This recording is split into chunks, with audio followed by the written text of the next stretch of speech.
these teachers in the Mishnah Torah, Hilchot Nazirut, the laws of Nazirite, that if someone swore to become a Nazir, he promised to be a Nazir, that means not to cut hair and come into contact with a dead body or to drink wine.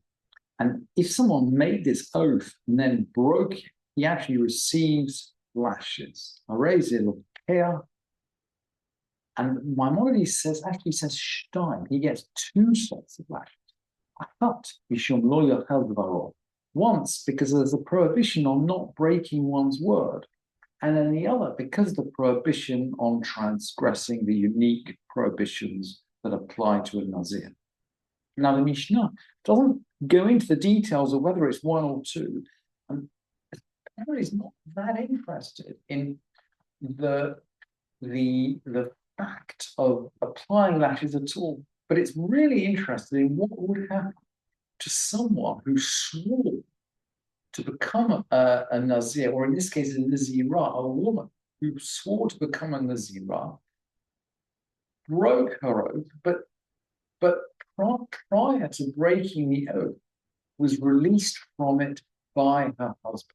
And we know the Mishnah is always interested in edge cases, and of course is always interested in the interrelationship between Nazirut and Nadarim, between being a Nazir and swearing oaths. So the Mishnah begins, and now we're in the 4th chapter, in the 3rd Mishnah. Aisha she nadraba Nazir hayta shotava yain ve umitamar ametim. A woman who becomes a Nazirah and then drinks wine always defiled by a corpse, sofeget et ha'arba'im. She receives 40, and these are the 40 lashes prescribed by the Torah. The Gemara learns out, of course, famously, that we don't give 40, we give 39, because we always give one less, but they're still referred to in the Mishnah as the 40. But the Mishnah goes on to say, if her husband annulled it for her, so in this case, the husband has annulled the vow. She didn't know. She didn't know that her husband had annulled it. At this point, she might drink wine or become defiled by a corpse, but she doesn't receive the 40. So in other words, even though she's unaware that she's been released from her vow, she's still released from the punishment. And Rabbi Yehuda is going to disagree. Rabbi Yehuda Omer, even though Rabbi Yehuda says, even though she doesn't get the 40, Tispog makot mardut, she should receive lashes for disobedience. So for Rabbi Yehuda, there's something about breaking the commandment of the Chachamim, which is incredibly important and seemingly just as important as the commandment from the Torah of related to Nazirut. And there is an opinion in the Gemara, by the way, that the 40 related to breaking the commandments of the sages are not actually reduced by 1. In other words, somehow the breaking the command to the sages, even though this is a rabbinic idea, is treated more seriously than breaking a mitzvah to write or a mitzvah from the Torah. What if she'd already set aside sacrifices for her Nazirut before her husband annulled her vow?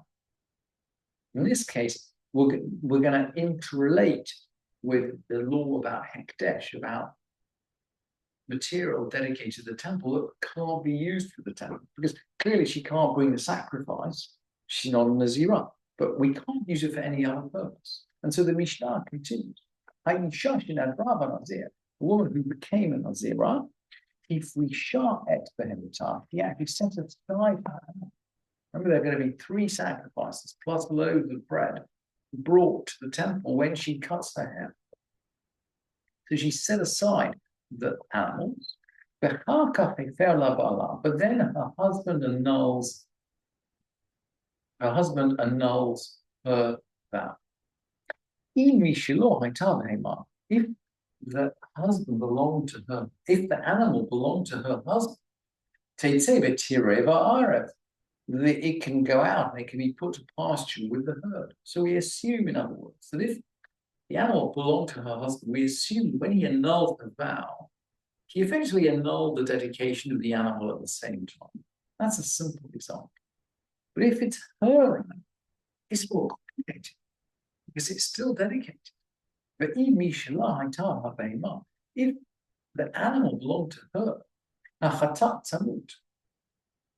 the sin offering has to die. We can't do anything with the animal that was designated as a sin offering. It has to be left to die. Rashi actually suggests that we starve it to death. Interestingly, the Bartanura doesn't bring us in. It just says, look, we just wait until it dies. We can't use it for anything. We can't bring it as an offering. We just have to let it alone. Can't do it anymore. Obviously, the burnt offering we can just bring as a burnt offering.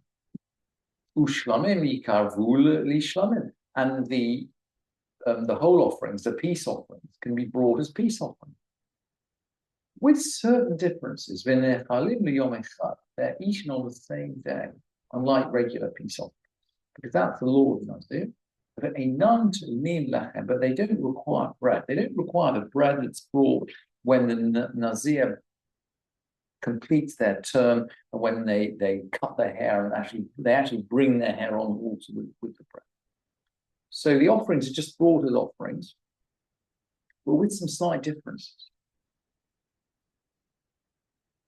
What if she specified money? So Kaufman says here, Hayu lo ma'ot stumim. Just general money, just general unspecified money had been dedicated. And Kaufman actually mentions this in the masculine. This is probably a scribal error from the Mishnah, a couple of Mishnayot down, where a man is being talked about. But here a woman is being talked about, and almost all printed texts have Hayula. She had set aside some money. He specified some money. Just in general. In general, she'd set aside some money, not he. So what are we going to do? Well, the Mishnah rules it'll just go and be spent on voluntary offerings, because we can give the money to the temple to be spent on voluntary offerings. What if she specified specifically which coins were going to be used for which sacrifices? This is more difficult because it's as if she dedicated that money for the specific sacrifices. Ma'ot mufurashim, with specified money. What are we going to do? Well, we said that the sin offering had to be just left. We couldn't benefit from it. We just had to leave it to die. But how can you leave money to die? Money will never die. Let's see. The money for the sin offering is to be taken to the Dead Sea. So you throw it into the Dead Sea. What can you do with money to kill it? Well, you can't do anything except throw it in. So we're going to throw the money for the sin offering in the Dead Sea. The use of it is forbidden, but the laws of sacrifice don't. As far as the other money is concerned, we're going to treat it as if it was sacrifice. So the money for the burnt offering, well, we're going to bring a burnt offering. And all the laws of sacrilege apply. The money for the peace offerings, well, we just bring peace offerings. And then they're eaten on the same day as we've already burnt. And they don't need bread to be brought with them, because this is instead of the peace offerings for the end of the Nazirut. We're not really going to cut hair and sacrifice it on the altar with the bread as we would on other situations.